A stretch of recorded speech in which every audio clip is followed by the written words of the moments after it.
How are we doing today, guys? I'm going to read you First Peter 4, verse 1 to verse 19. Since the stewards of grace, of God's grace. Since therefore Christ suffered in the flesh, arm yourselves with the same way of thinking, for whoever has suffered in the flesh has ceased from sin, as it to live for the rest of the time in the flesh, no longer for human passions, but for the will of God. For the time that it is past suffices for doing what the Gentiles want to do, living in sensuality, passions, drunkenness, orgies, drinking parties, and lawless idolatry. With respect to this, they are surprised when you do not join them in the way a flood of debauchery, and they malign you.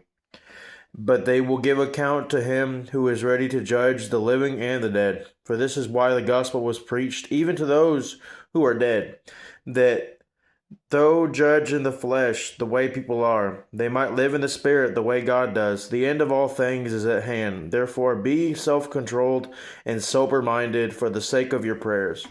Above all, keep loving one another earnestly, since love covers a multitude of sins, showing hospitality to one another without grumbling.